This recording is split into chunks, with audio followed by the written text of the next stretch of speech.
Warren Sapp just said something publicly about Deion Sanders and the Colorado program that I think deserves serious attention, because it comes from a place of genuine inside knowledge that most of the people currently generating opinions about this program simply don't have. Sapp was on Uncle Luke's podcast recently, and he spoke directly and without any diplomatic softening about what is actually happening inside Coach Prime's program, why certain players are leaving, what the real standard looks like from the inside, and why the narrative being constructed around Colorado in the media right now is missing the most important parts of the actual story. I want to walk through all of it carefully, because the full picture is significantly more nuanced and more interesting than the version circulating in most sports media spaces. Let me start with the state of the conversation around Colorado, because understanding the environment Sapp was speaking into matters for understanding why his perspective carries the weight it does. The Buffaloes are walking into a new season without Shedeur Sanders and without Travis Hunter, the two most individually compelling players the program has featured under Coach Prime's tenure. What they are walking into is a genuine rebuild, a roster that has been substantially reconstructed, a team operating without its most recognizable pieces, in a college football landscape where the scrutiny that Deion Sanders' program attracts has never been calibrated to be fair or patient.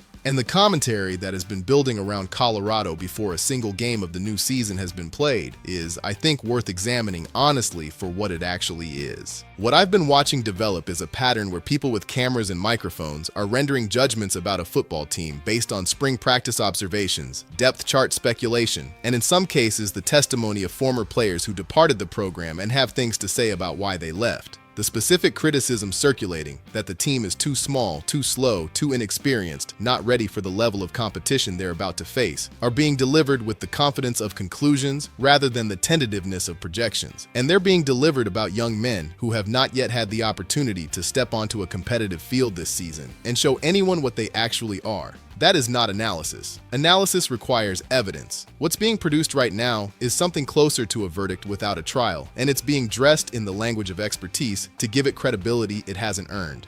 The former player commentary is the dimension of this I want to address most directly, because it's been given a level of media traction that I think requires some honest pushback. When a player transfers out of a program and then surfaces in public spaces making critical comments about that program, the natural instinct is to treat those comments as insider information, as the authentic perspective of someone with genuine knowledge about what's happening behind closed doors. And sometimes that framing is accurate. Sometimes a player's critical account of a program reveals something real and important, but the framing assumes that the reason the player left is itself legitimate, and that the narrative they're constructing around their departure is complete rather than selective. That assumption deserves to be questioned rather than accepted automatically. Because here is where Warren Sapp's testimony becomes essential to having an honest conversation about what is actually happening at Colorado. Sapp coached on this staff. He was in that building. He sat in those meetings, ran those practices, understood the culture from the inside in a way that no journalist covering the program from the outside and no departed player with a grievance can match. And what he said on that podcast was clear enough that I don't think it can be softened into ambiguity without doing it a disservice. He described the operational standard Coach Prime runs at Colorado in terms that make the accountability structure unmistakably visible. Players are required to be at breakfast. They check in with the nutritionist. They weigh in. They hydrate properly, and the hydration gets verified. Academic obligations are not suggestions. They are requirements enforced with the same seriousness that film study and practice attendance are enforced. The structure is comprehensive, and the expectations are explicit, and Sapp's description of it carries the specificity that only comes from having lived inside it rather than observed it from a distance. Now here's the part that I think is most important and most consistently missing from how Colorado's player departures get discussed in public spaces. Sapp addressed directly why certain players leave this program, and his explanation is different in a fundamental way from the narrative that tends to form around program exits. He described a college football environment that has been transformed by NIL money in ways that have created a specific kind of challenge for coaches trying to maintain genuine accountability structures. Young men are arriving in Boulder with significant financial resources, in some cases more money than most people their age have ever encountered, and with a set of expectations about what college football looks like that has been shaped by a culture increasingly organized around individual leverage rather than collective discipline. Some of these players arrive believing that their talent and their earning power have already elevated them past the stage where certain requirements apply to them. That showing up to class is a formality rather than an obligation, that the academic component of their college experience is negotiable if they have the right combination of portal leverage and earning capacity. What they discover inside Coach Prime's program is that those assumptions are incorrect. The classroom is not optional. Academic standards are enforced with the same consistency as athletic standards. Players who show up with the expectation that their NIL money or their recruiting ranking exempts them from the full accountability structure find out very quickly that this program does not operate that way. Sapp described watching this collision happen between the entitlement that some players carry into the building and the genuine standards the program demands, and the conclusion he drew was straightforward. When players leave because they don't want to attend class, because they resent the accountability, because they expected a different environment and encountered the reality of what Coach Prime actually requires, the story of their departure is not a story about the program failing them. It is a story about certain players not being ready for what the program demands. Those are different stories, and conflating them, which is what happens when departure narratives get treated as inherently credible critiques, does a real disservice to what's actually being built in Boulder. I want to spend some time on why this matters beyond the specific Colorado situation, because I think it connects to something larger about how we talk about black coaches and black institutions in sports media. Sapp raised this directly on the podcast, and he raised it with the kind of direct personal experience that makes it impossible to dismiss as deflection. His observation that when black coaches are running programs with significant numbers of black players, and some of those players depart, there is a specific pattern where the departing players speak publicly about the program in ways that generate negative coverage, is grounded in his own experience as a black player who played for black coaches at the professional level.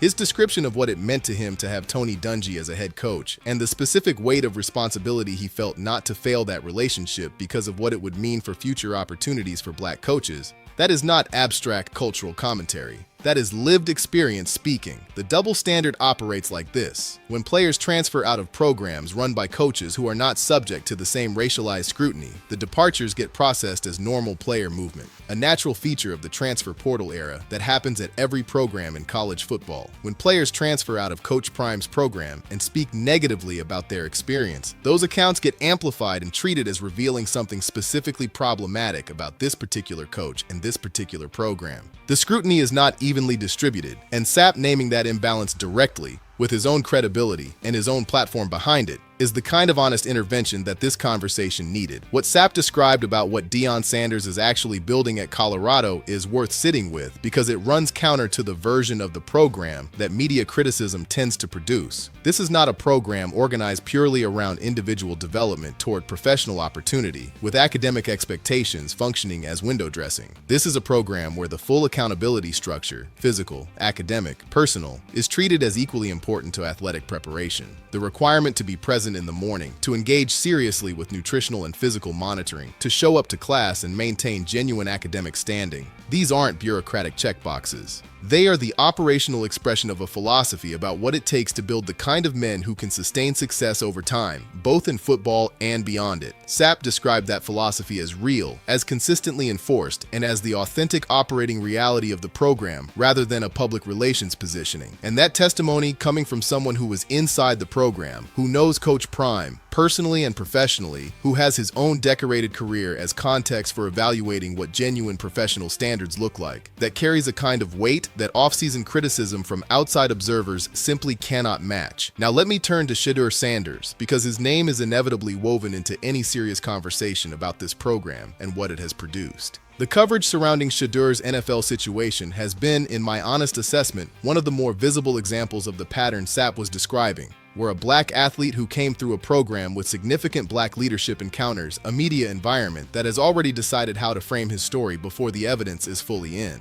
I've watched the way certain media spaces have approached the Shedeur narrative, and what I see is not journalism operating on a consistent standard. What I see is a standard that gets applied selectively, where every stumble gets a magnifying glass and a megaphone, while every accomplishment gets the minimum acknowledgement required to maintain the appearance of fairness.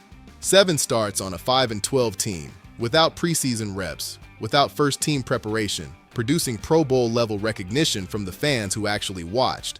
That should have been the dominant story. Instead, the 10 interceptions became the dominant story, and the context that would have made those 10 interceptions comprehensible to a fair-minded audience was consistently minimized. There is a difference between legitimate criticism and targeted negativity, and I want to be clear that I'm not arguing for the absence of critical coverage. Criticism is part of sports journalism. It's how accountability works. When a quarterback throws 10 interceptions, that warrants discussion. When a coaching staff makes decisions that raise questions, those questions deserve to be asked. None of that is the problem. The problem is when the standard for what constitutes a story and how heavily that story gets covered and what framing gets applied to it is not consistent across the players and programs being evaluated. When the same result in a comparable situation would get processed differently based on factors that have nothing to do with the football, that's when coverage stops being journalism and becomes something else, something that has an agenda underneath it, even if the people producing it would resist that characterization. What Warren Sapp's appearance on that podcast gave us is something valuable precisely because it is rare, an insider perspective delivered without the filters that most people who have been close to a situation apply when speaking publicly about it. Sapp didn't hedge. He didn't soften his assessments with diplomatic qualifications. He described what he saw and what he experienced with the directness that has always characterized how he approaches conversations that matter.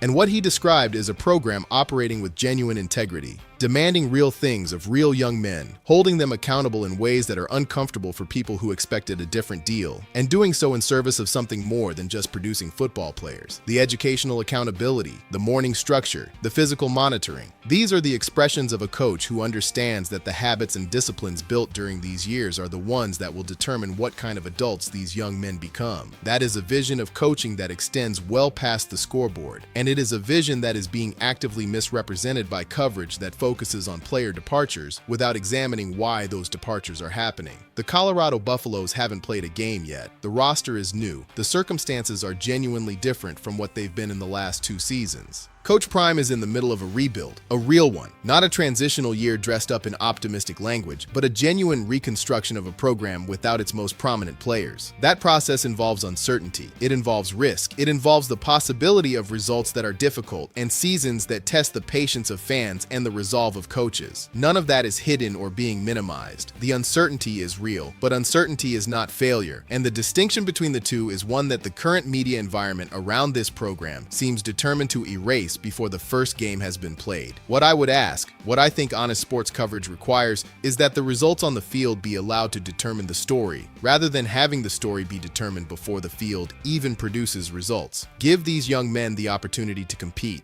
Let the games happen. Let the coaches make adjustments and the players develop in real competitive situations. And then, after evidence exists rather than before, let's have the full and honest conversation about what this program is and where it's going. Warren Sapp has already told you what the program looks like from the inside. He told you that the standard is real, that the accountability is genuine, that the people running this program are doing so with integrity and with a vision that extends beyond football in ways that matter. That perspective deserves to be part of how we understand Colorado in 2026, not as the only input, but as a necessary one that has been largely absent from the dominant conversation. The noise is loud, the criticism is constant, but the people who are actually in that building know something the critics don't, and Sapp just told you what they know.